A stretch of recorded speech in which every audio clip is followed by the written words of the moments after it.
What is going on, everybody? Welcome to the Fully Inflated Football Podcast. I'm Marcus Whitman, and it is good to be back. Had a little ski-cation out in Utah, Salt Lake City.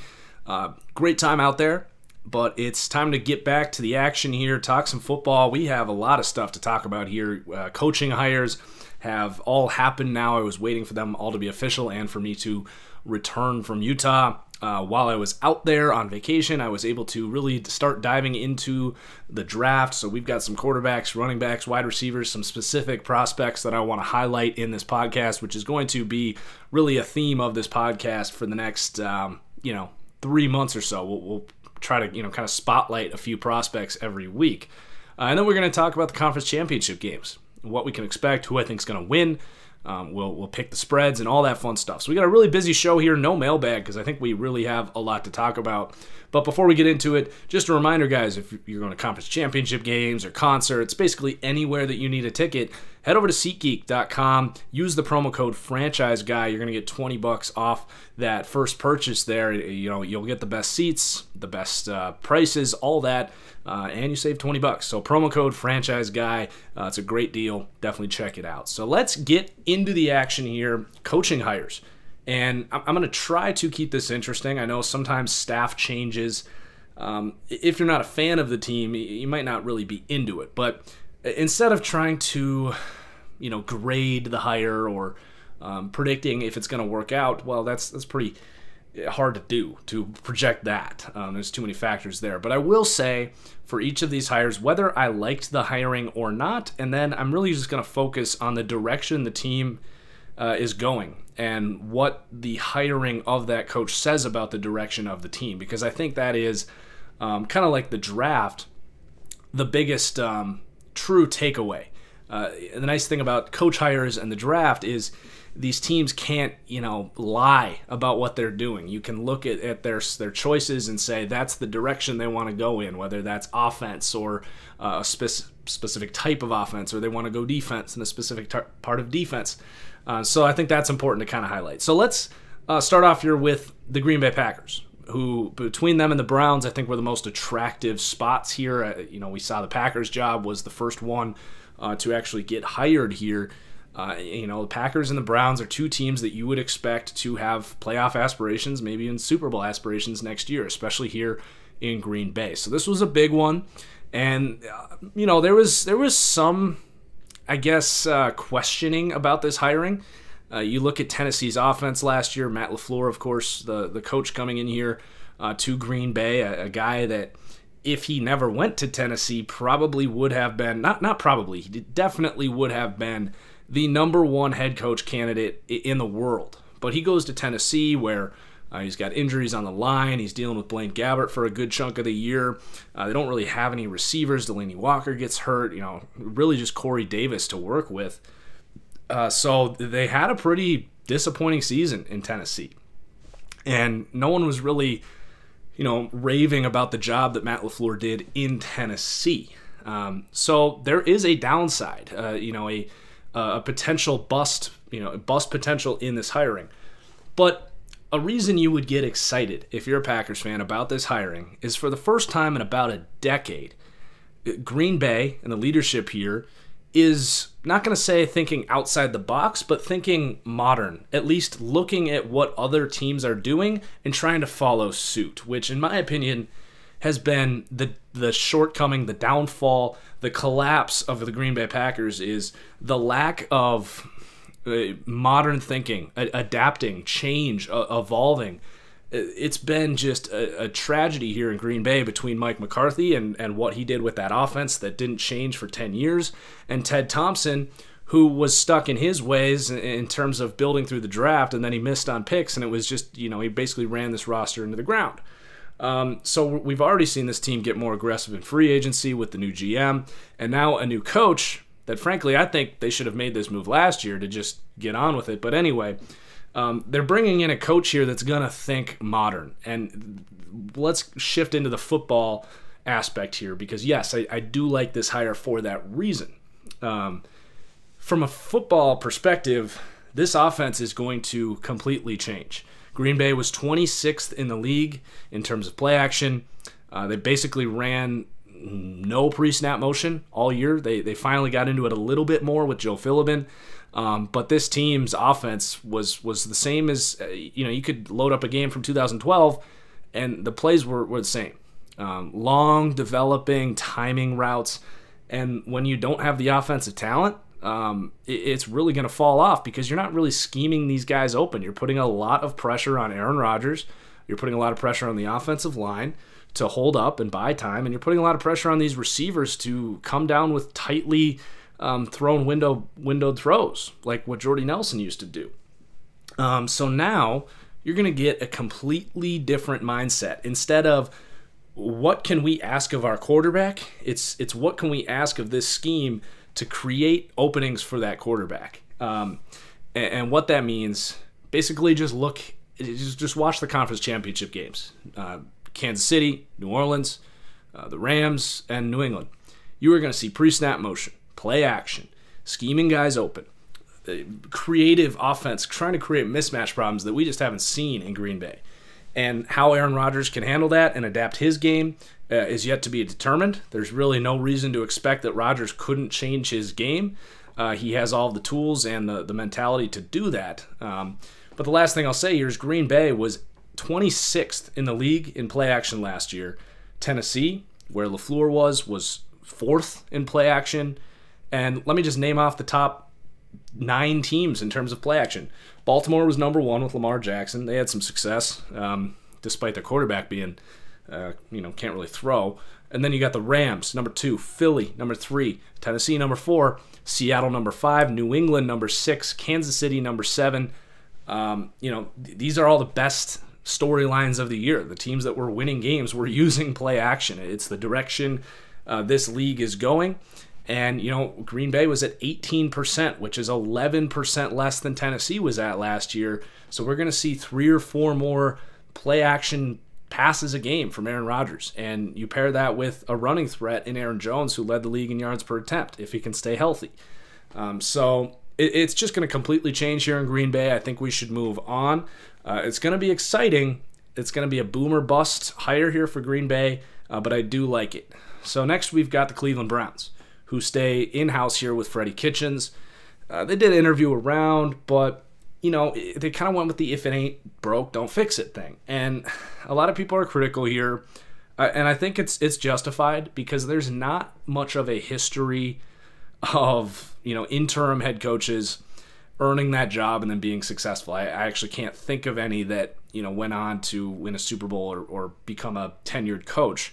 There might be some, but it's just a short list of failures there for that type of hiring.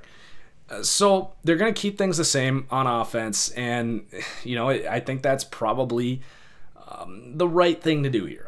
I like the hire. If Josh McDaniels was not going to be an answer here, I think you're probably looking at the safest offensive hire here to continue to grow with Baker Mayfield. You could have thought about like an Adam Gase potentially. But, they've seen this work, and now they can really focus on what they do well, drafting offensive talent, which they definitely need.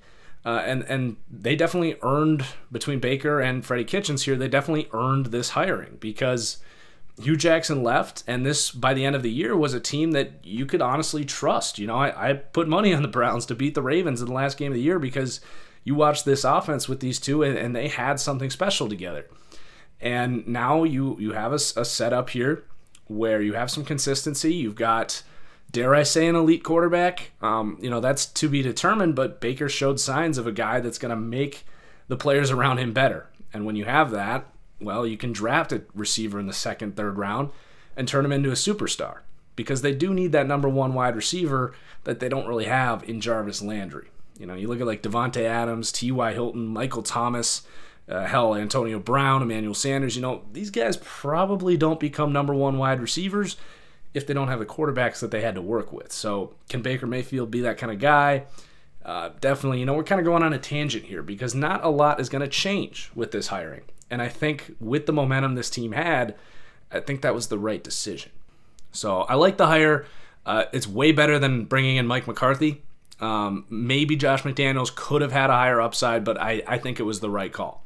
Better than like Cliff Kingsbury or taking a big risk on like a Matt LaFleur. I think this was nice to stick with what they know is going to work, at least to a certain degree. So let's move on to the New York Jets. And this one's going to be fun for me to talk about because I have gotten in debates with Dolphins fans about Adam Gase.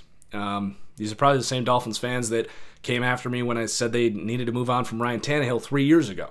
Well, here we go. Adam Gase, I think, is a fantastic coach in this league. Dare I say a top 10 coach in this league. I think he did nothing but work magic with a pretty bad Dolphins team and a terrible front office that continued to just show no direction and consistency. And the players there got frustrated.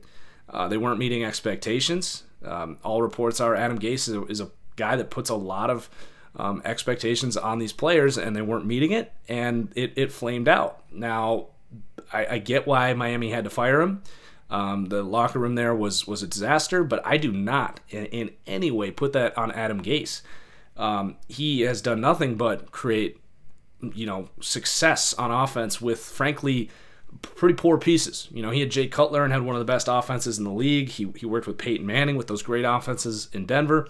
And in Miami, he made Ryan Tannehill statistically look like a franchise quarterback, which he's not. Definitely not even close. But, you put garbage around him and he does what he can. I'm not putting that on him for winning 7 games and overachieving in Miami. So I think New York gets an absolute steal here, taking a great coach, a potentially great coach from a division rival to pair an offensive mind with Sam Darnold, and you're a few pieces on offense away from having a really explosive offense here in New York. So this was a slam dunk hire. I actually think this was the best hire on the market, was Adam Gase to the New York Jets. I'm just a big Adam Gase fan, I guess. And a lot of Jets fans didn't like this hire, but I'm just telling you right now, if you're a Jets fan, I think you should be really excited about the future here because I'm a Darnold guy, but I just like that pairing. And he's going to put a lot of pressure and expectations on that team, and it'll be interesting to see. So let's move on to the other AFC East team, the Miami Dolphins here. They're going to bring in Brian Flores. And, basically every move this team has made in the last 3 years has given me a meh response. And that's not changing here with Brian Flores. Like, you're telling me Brian Flores is better than Adam Gase? Like a defensive linebackers coach? I don't get it. Like, you're going to have to rebuild here. Maybe they're just seeing him as a bridge coach, knowing that, they might not go quarterback this year. They want to build up that defense and then eventually draft a quarterback. Like, if that is the plan, then I agree. If the plan is to fire this guy in 2 years and kind of do what the Jets did, I guess, with Todd Bowles, then I guess that makes sense. But are we really going to sit here and say that that's the plan for the Miami Dolphins? Like, this team has done nothing but just make confusing moves for the last 2 years. Like, just look at their last offseason, the signings they made. It was all over the place. So it's consistent with the identity of this team. If they're going to win games, they're going to have to do it with defense and keeping the score down and special teams. And, I guess they're trying to replicate the Bill Belichick stuff here, bringing a guy in from New England, stealing a good coach from that organization. Like, I guess there's benefits to doing that. But I just don't think hiring a defensive coach is the right thing to do in the NFL anymore. I mean, hell, even Mike Zimmer, we're seeing issues in Minnesota.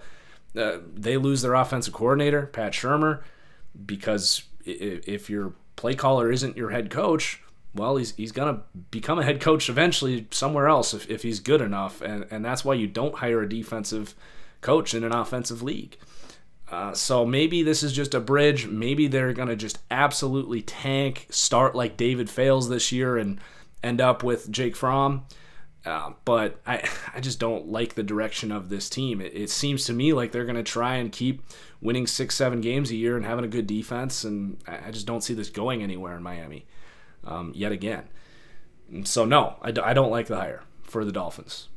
So then the Tampa Bay Bucks are the next team here I've got down in Florida still. So they're going to bring in Bruce Arians to work with Jameis Winston, try and do the same thing, I guess, that he did with Carson Palmer. It really is remarkable how similar of players Carson Palmer and Jameis Winston are. Now, this is a different era than Carson Palmer. You know, we're seeing less interceptions. We're seeing higher quarterback ratings.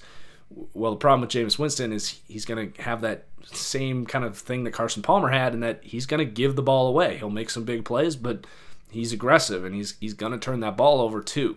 So it worked for Bruce Arians in the past. I do think Bruce Arians is an excellent coach. I like that he came out of retirement. He's one of the most fun coaches in this league. He's one of my favorite coaches in this league. Any pessimism I have here is more about this team. You know, they stick with the same general manager, the same team that drafted Ronald Jones, who I was screaming before the draft was a 5th-round prospect, was the next Christine Michael. Well, they take him in the 2nd round, and if you whiff on a running back with a high pick, like, what are you doing? They have almost no physicality to them on either side of the ball. They draft Vita Vea over Derwin James. Like, this team just has not proved at all that they can turn this thing around, and maybe Bruce Arians can do that. But, I mean, you're really having some heavy expectations if you really are going to sit there and say, we can still save Jameis Winston. We can still build a great defense here. I just don't have a lot of optimism about this Bucs team at this point. We've just kind of seen this story for the last 5 years, it feels like. And I think they would have been better off going with a young coach, blowing things up, maybe even like a Zach Taylor type, or just try something different as opposed to trying to say this is going to work. Maybe I'm just being a Debbie Downer, and to be honest, this Tampa Bay Buccaneers team reminds me a lot of my hometown basketball team, the Minnesota Timberwolves. Just feels like a team that just has a lot of internal issues going on. But I do love Bruce Arians, and I think there's a chance he can turn Jameis Winston around. Especially with those receivers they got down there. It kind of reminds me of the surrounding core they had in Arizona a few years ago. So let's move on. I don't hate the hire. I don't have a lot of optimism about the hire, I guess. So then the Denver Broncos are next, and they're going to bring in Vic Fangio. And I just said that hiring a defensive coach is not the best idea. But if you have Von Miller and Bradley Chubb, and you don't have a quarterback, and you know that you actually have potential to win with an elite defense, Vic Fangio's your guy. I mean, this guy's done nothing but boost up his pass rush wherever he's gone. He was in San Francisco, was a big part of the success they had there with those great defensive lines back when they were competing for Super Bowls about 10 years ago, maybe 8 years ago, whenever that was. And then he comes to Chicago, and, he turns Akeem Hicks into just a freaking monster. He is a D-line coach at the heart, but then he gets the most out of Khalil Mack, develops some other guys around there as well. In Denver, you look at this roster with Von Miller and Bradley Chubb, they should have the best pass rush in the NFL, and now they're going to get even more. And maybe they can get a good interior rusher like an Akeem Hicks in this draft, depending who falls to them. So I do like this hire quite a bit, knowing that they probably aren't going to be able to fix this quarterback situation. Maybe they end up with like Kyler Murray or something, which would be really interesting. But they can win with defense, and they have one of the 5 best players in the NFL in Von Miller. And why blow things up when you can actually, establish an elite defense, and they don't want to, tank and try to get Jake Fromm. So why not try to win with defense? Do what your strength is. So I like this hire for Denver. And then for the Arizona Cardinals, Cliff Kingsbury, and they are really swinging for the fence here. Cliff Kingsbury at Texas Tech. People like to focus on that record, but it's Big 12 football. There's no defense. He clearly is an offensive guru. And when you have Josh Rosen, who needs help, he's a system quarterback, but he can absolutely be Matt Ryan, Jared Goff. He has all of the same tools that those guys have. Why not bring in a guy who's going to think creatively? I really like that they acknowledged that sticking with their defensive-minded coach was not going to work, and they fired him after a year, which is very unprecedented. I definitely like that. Is a very risky hire.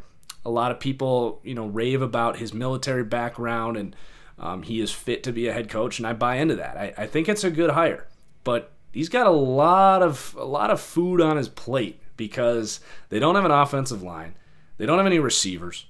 I tweeted this out about 10 minutes before I started this podcast. Larry Fitzgerald needs to retire, guys. He is holding this team back, and it pains me to say that. He's a fellow Minnesotan. He's a first ballot Hall of Famer, one of the best receivers to ever play. And Cardinals fans, let me know if you're watching this on YouTube, if you agree with this. But Larry Fitzgerald is holding this team back. For one, he's a slow safety blanket for a young quarterback who needs to learn how to spread things around and build up a rapport with some of these young guys. You have a player in Christian Kirk who can become an elite slot receiver in this league, who you're stuck playing out of position because you need to play Larry Fitzgerald in the slot because he's so slow. This team needs to get faster on offense. Cliff Kingsbury is going to come in with a creative offense that is looking to scheme receivers open. You can't scheme Larry Fitzgerald open because a freaking defensive end could run with him right now. So I don't mean to rip on Larry Fitzgerald, but he claims to be this great Cardinal and he wants to retire a Cardinal. Well, just do it already because you are not a weapon anymore. I'm sorry. You're not a tight end. You are a wide receiver, and you happen to be one of the slowest in the NFL. He will come down with some nice contested catches throughout the year, and he'll remind you in very small flashes of the good old days. But on a consistency basis, he's just not a player that belongs on this team. Maybe put him in like New England or Green Bay where he can be a role player. But for a young team that's not going to win a Super Bowl, to have him be just kind of recognized as the number one weapon on your offense, it's holding this team back. And it's not going to be a popular take, but I'll stand by it. I think it's true. So if I'm Cliff Kingsbury, I might look into trading him. And I don't know if I would trade for him. It's a pretty big contract. So, I like the hire. You're basically swinging for the fences because they know that they need to basically save Josh Rosen before it's too late. He did not have a good rookie year. But like we've seen with Jared Goff, you put a young coach around him, you get creative, you can save these system quarterbacks before they lose all their confidence. So the last hire here is the Cincinnati Bengals. Talk about swinging for the fences. This was basically the least desirable job on the market. It would seem, they don't really have a quarterback situation. You still have Andy Dalton there. You're stuck in kind of purgatory. You have a lot of older talent here, AJ Green, Geno Atkins, Carlos Dunlap.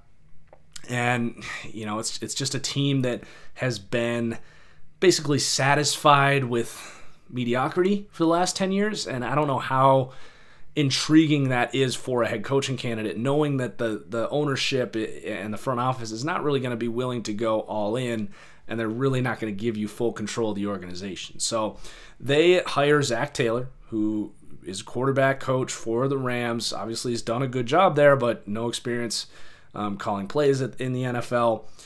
Basically would have been Matt LaFleur's understudy if Matt LaFleur stayed in the Rams, or with the Rams rather. So I don't really know what to think about this hire, to be honest.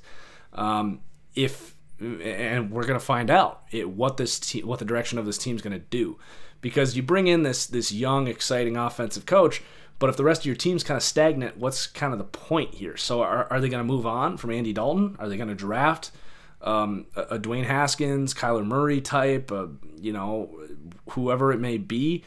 And maybe trade away some of these veterans and try to kind of change the identity of this team with a new young coach? If that's the case, then I guess I like it. But if you're just hiring them because everyone else is hiring the next Sean McVay, as the joke is, but you don't really have a plan, and you're just hoping he's going to come in and kind of, I guess, change the way all of these veterans kind of play and perceive the organization, I don't know. It just seems kind of like a reach to me. And maybe he is the next Sean McVay. He's going to be a genius and save Andy Dalton. And get the most out of John Ross. Like, maybe it could happen, but that's asking a lot. So I think this was probably the worst hire. Who else would I have gone with? I mean, I don't know, man. What do you want to do? Like I said, because if you want to stay a 10-win team and just make the playoffs and kind of keep your fans intrigued, then why fire Marvin Lewis in the first place? So I guess it has a high upside, but I don't love this hire for the Cincinnati Bengals. So that was it, talking about the coaches. Now we're going to talk about the draft, which is going to be good stuff here. Let's start with quarterbacks. Obviously a big talking point. I'm not going to hit on every prospect here. That's going to be scattered on this channel. A reminder that you can get access to my full draft board on my Patreon. That's patreon.com/ThatFranchiseGuy. The $5 patrons get full access to my draft board, which is going to stay updated every week, so you can stay up to date on where I am on every prospect in the draft that I have evaluated to that point. And then while I'm talking, a reminder that I will be doing film breakdowns on my Patreon as well, exclusively on Patreon. So that'll be exciting. So I've got two quarterbacks here I want to talk about. Kyler Murray declares in the last week officially, and man alive, is this an intriguing prospect. He is maybe 5'9", probably 5'8". That'll be huge when he shows up at the combine to weigh in. And there's a lot of people split from just kind of what I'm seeing on Twitter. Maybe it's just a vocal minority, but a lot of people don't seem to think Kyler Murray is an NFL caliber prospect. And I mocked him number 1 overall to the Arizona Cardinals in my mock draft. And I'm going to stand by that. It was a what I would do mock. I think Kyler Murray is going to be Russell Wilson. I really do. Like, who's to say he is too short? Because Russell Wilson was supposed to be too short. Baker Mayfield was supposed to be too short. Drew Brees was supposed to be too short. Like, how sure are we that height actually matters? Or is that just an old scouts, said that once and it stuck, And basically everyone that talks about being a short quarterback, they're like, well, it doesn't really matter. Like, if you're 6'2", you can't see in front of your offensive tackle that's standing right in front of you anyway. So he has an elite skill set, and that is his legs. And someone asked me, why do you like Kyler Murray and you don't like Baker, or you didn't like Baker? Well, I looked at Baker. I didn't see any elite skills. I was kind of wrong about that. I didn't see him completing tight window throws at Oklahoma. It turns out he can do that in the NFL. I didn't see the arm strength that he has now at Oklahoma. But Kyler Murray, his mobility is absolutely elite, and I think he's more explosive than Lamar Jackson. Just the way he explodes out of that pocket is remarkable. He'll go from 15 yards back of the first down on a 2nd and 10. And those edge rushers will come around the edge, and at a snap of a finger, he converts the first down. He accelerates so fast. He's elusive. He reminds me so much of Russell Wilson, man. And it's not just because of the mobility and being small. He is an accurate thrower of the football downfield. He is not Lamar Jackson. It's not even close. Lamar Jackson was spraying balls in college. He's spraying balls in the NFL. Kyler Murray is not spraying footballs. He has a great arm, and he's accurate as hell. So I think he can be a really good NFL quarterback. Now, he might have some of the shortcomings of Russell Wilson. Russell Wilson's not a completely efficient passer inside the pocket. He's good, but he's not like Tom Brady or Phillip Rivers back there. He's got a different type of skill set. But that's the way the NFL's going, is you cater to the skills of your quarterback. And when you have multiple elite traits like Kyler Murray has, I don't know why you wouldn't take a shot on this guy. And the beautiful thing about Kyler Murray, in a league where offensive linemen are almost impossible to draft, there's none available on the market. The ones that become available, there's usually a reason that they are available.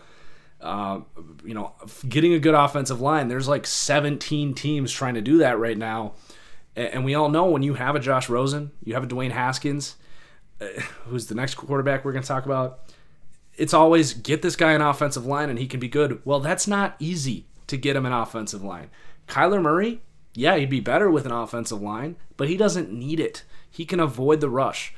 Mobile quarterbacks are more important now than they ever have been because of the lack of supply of quality linemen. And it's just the way it is. And no one's talking about this, but look at what Deshaun Watson's been able to do with Patrick Mahomes. These offensive lines break down and they can create. So I think Kyler Murray is going to be a great pick for whoever gets him. I would take him if I was the Arizona Cardinals. It's not that I don't like Josh Rosen, but that team's a mess. And Kyler Murray is going to come in and create things offensively. Josh Rosen doesn't create things offensively. He just executes what is there to be had.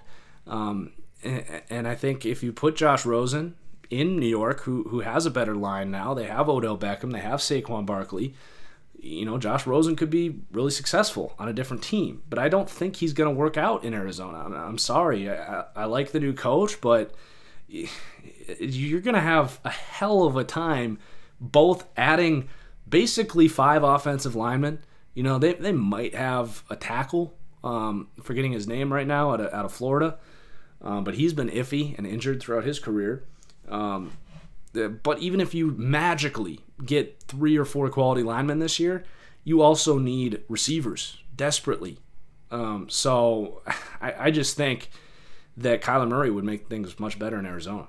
And it'll be interesting to see what happens when he comes in and not weighs in, but measures up. How tall is he? If he's 5'9", I think he's a top 10 pick. If he's 5'8", you might get some teams say that's a little too short.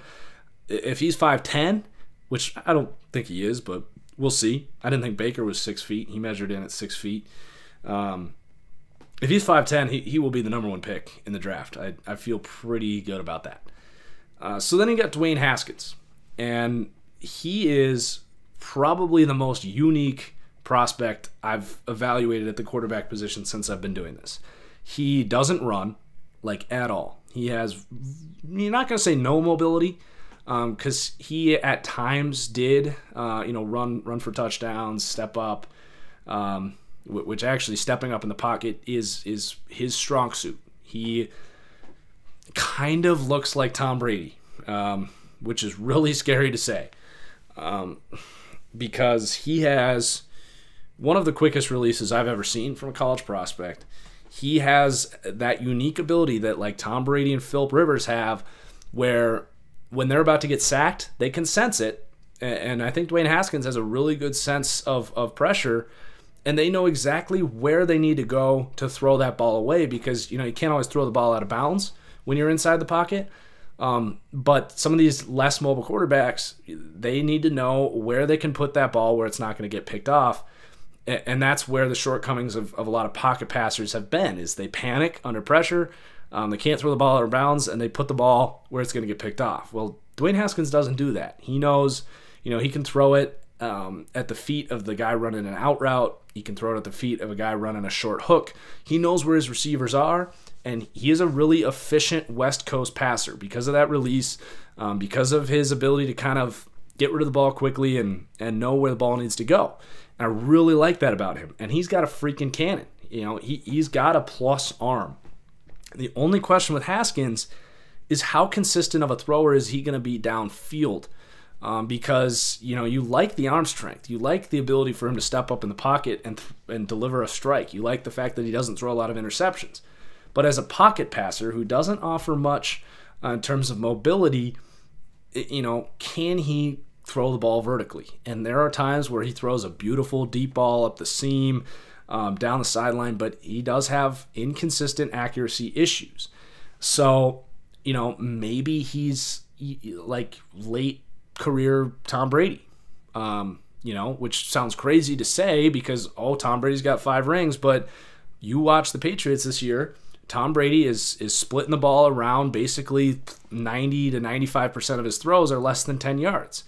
And when he goes deep, he can hit it, but he's also going to sail some because for whatever reason, whether it's mechanics or arm strength, which is probably Tom's issue right now, but I can't explain why Haskins' accuracy is off. Maybe it's because he has that quick release and his mechanics are off. and he's just trying to sling that thing out there as quick as he can, as opposed to, maybe aiming it or doing it correctly.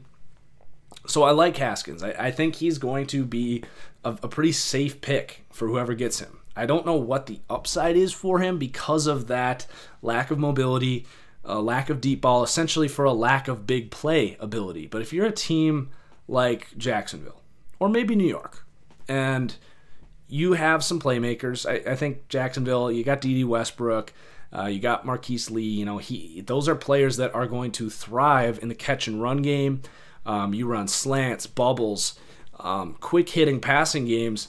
You're going to bring in a guy who's confident, who's not going to turn the ball over, and can execute your offense. And I like that fit in Jacksonville because they basically just need competent quarterback play to compete, which is the opposite of what they had in Blake Bortles.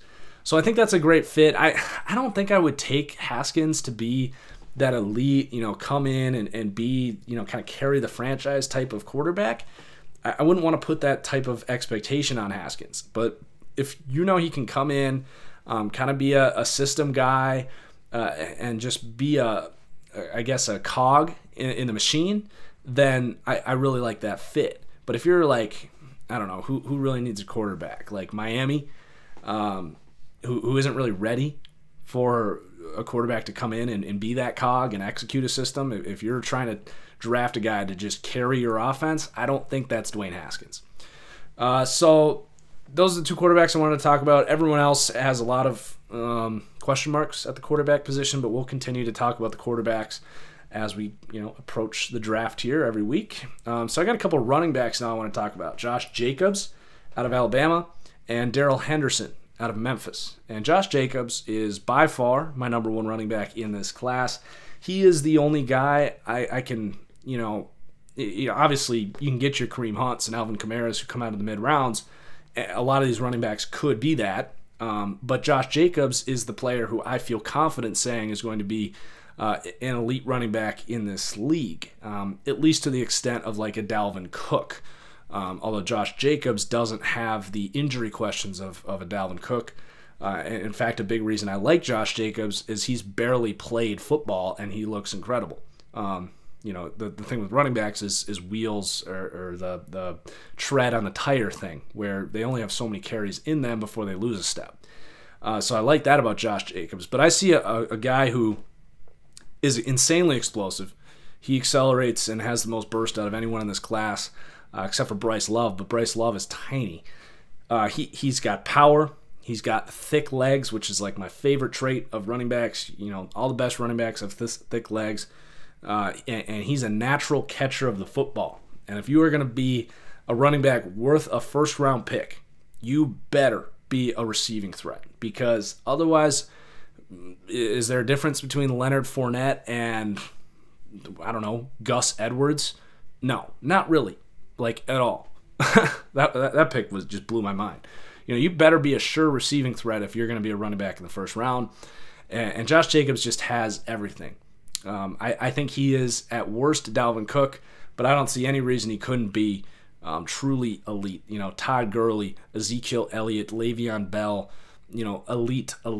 I don't know if he'll be Saquon Barkley just because of the physical freakality or whatever, freakiness. Maybe that was it. But I do think Josh Jacobs is the one running back in this class worth a first-round pick. The fact that he had such limited reps, he comes out early. There's definitely a mysterious factor to him about how good can this guy be. And I'm willing to bet that it's on the high end of that upside and not on the low end in terms of being a bust. So I mocked him to Green Bay at the end of the first round. And I won't get into that again. That was part of the mock draft. But I like Josh Jacobs quite a bit. And then there's kind of this cluster of guys. My next running back on the board right now would be Darryl Henderson out of Memphis. And I wanted to talk about him because for those that are out on draft Twitter, he is kind of the love child of the NFL draft Twitter world so far. Really became known close to his bowl game. He leads the NCAA in rushing. And, of course, you're going to get the, next Kareem Hunt, next Alvin Kamara comparisons.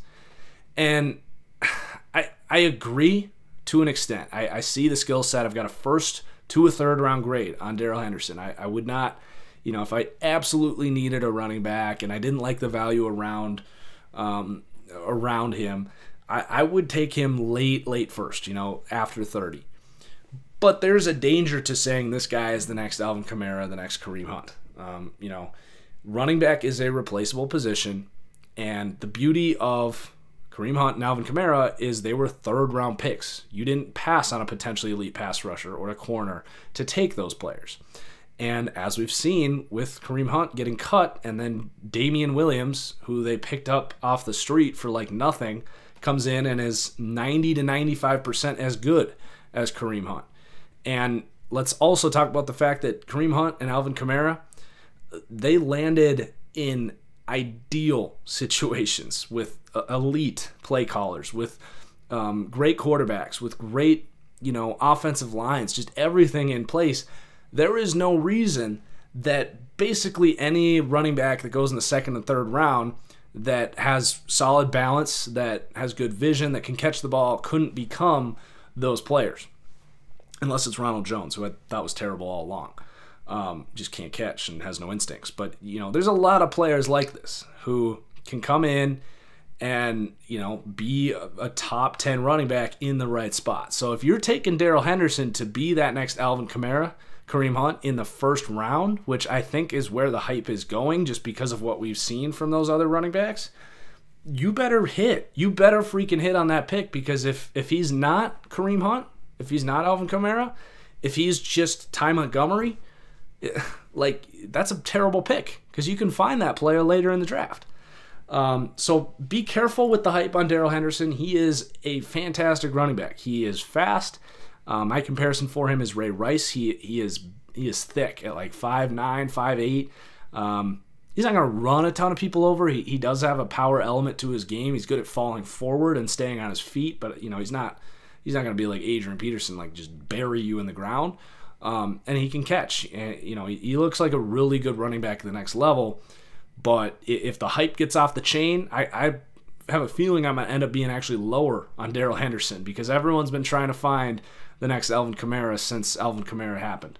And I think there's a dangerous element to that. And while we're on that topic, I think a running back that comes out in the second, third round that could be like Alvin Kamara, is Elijah Holyfield, who had limited reps, comes out early. He's not a burner. Kareem Hunt, Alvin Kamara, they aren't burners. But he's got good shiftiness. He's got a good stiff arm. He can catch the ball naturally. He's got a really nice jump cut. If you're saying you're taking Darryl Henderson with the 31st pick or Elijah Holyfield with the 91st pick, give me Elijah Holyfield as long as I've got a good surrounding core. So he's a running back that I don't see really shooting up into that first round just because he doesn't have that breakaway speed. But I think people are going to get enamored by Darryl Henderson when there's not a huge difference between him and Elijah Holyfield. Though I do like Henderson better. I think he's got better breakaway speed potential. So that's the running backs. And then wide receivers, there's a lot of wide receivers that I could talk about here, but we'll continue to kind of talk about them. I want to continue to watch more of these receivers and really, cement some of these rankings. One guy that I've gone back and forth on is Kelvin Harmon out of NC State. Right now, my comparison for him is Michael Thomas. Physically, he reminds me of him. He seems to be a guy that could have that work ethic upside, put him with an elite quarterback, and could become a dominant number one wide receiver. So I want to watch more of Kelvin Harmon because he really intrigues me. But right now, my number one wide receiver is Riley Ridley, who just announced recently that he is coming out. I think a lot of people, because of a lack of production at Georgia, expected he would stay. But you look into why he didn't have, that 1,000-yard season, that 70-catch season. Well, number one, that's a run-heavy offense. They've got like 3 running backs, really good run blockers. The identity of that team is run the ball. And then you look at their passing game. Yeah, they had Jake Fromm, but he's also splitting targets with Terry Godwin, and what's his name? Sorry, I'm just floating through the board here. Mecole Hardman, who's another wide receiver coming out early that we'll eventually talk about. You know, he's splitting reps with 3 NFL caliber receivers, so his production is down. But you watch his tape, I think he's a better player than his brother was. You know, I liked Calvin Ridley. I had a first to a second round grade on him. I thought he was fine. He's kind of like a Brandon Cooks type, but not quite as fast. Riley Ridley is nothing like his brother. Put that in your head right now. He's about 2 inches taller. He's thicker.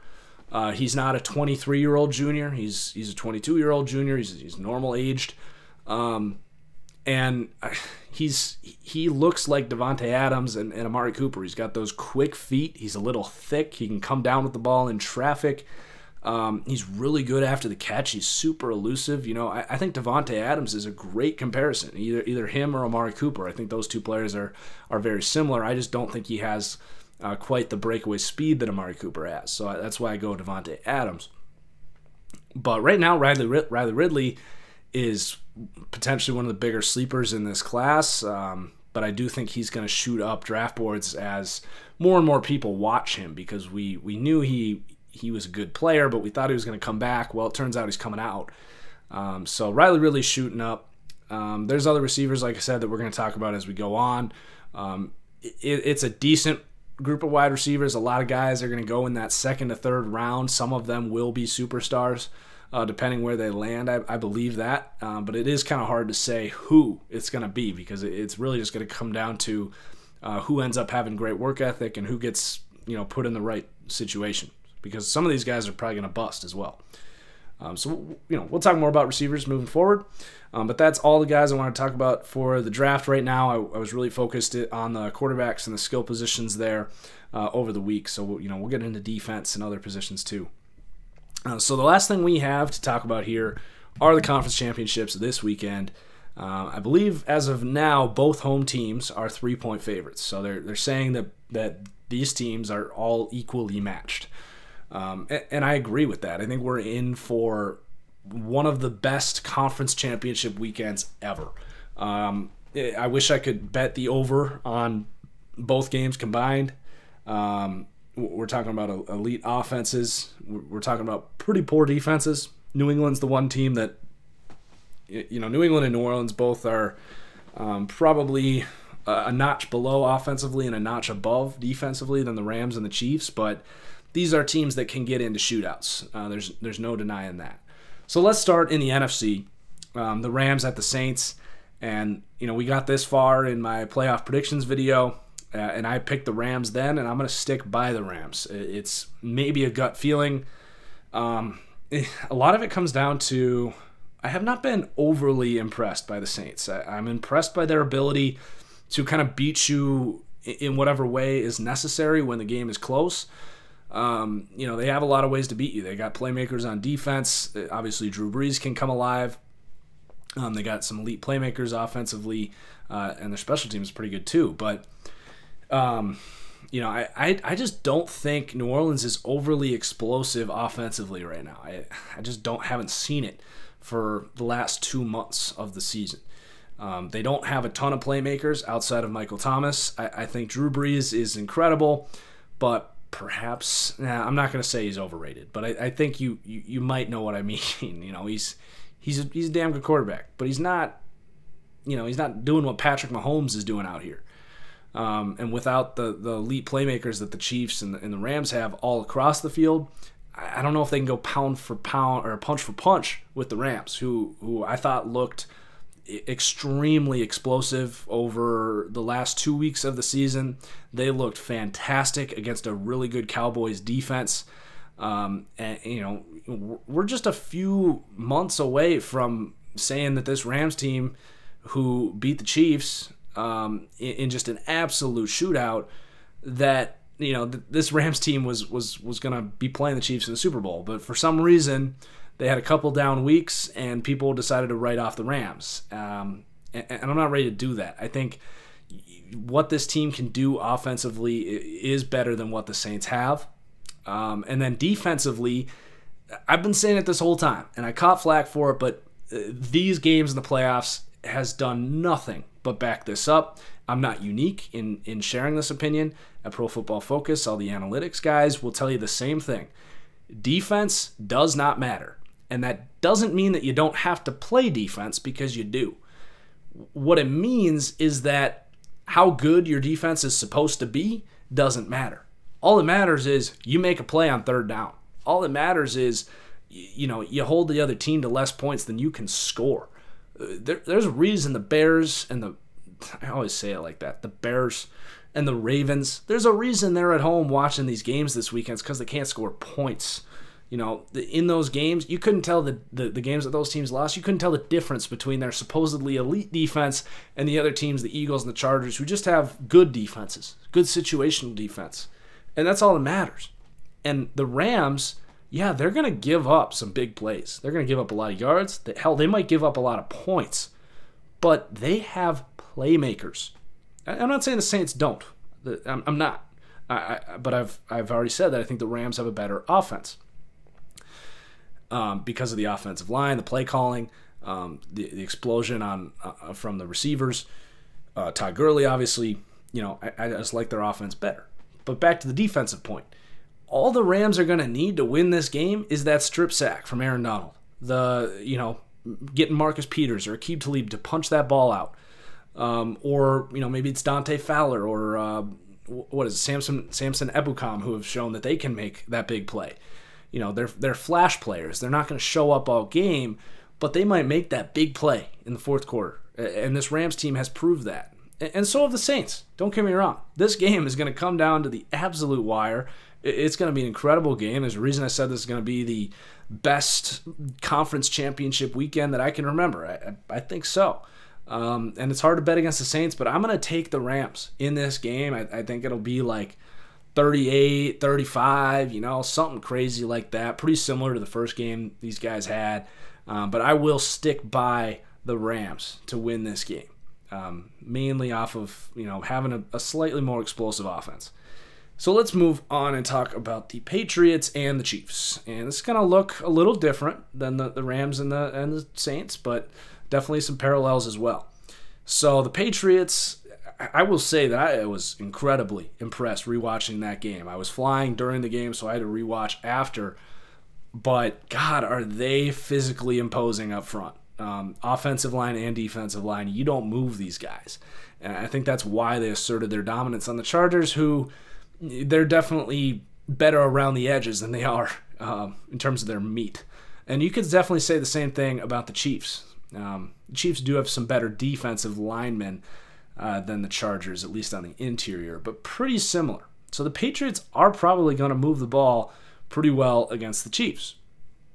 But the one thing I will say is I thought the Colts would do the same thing against the Chiefs. The Colts have a better offensive line than the Patriots, or at least it's close. The Patriots have a pretty damn good offensive line, and their blocking schemes might be better.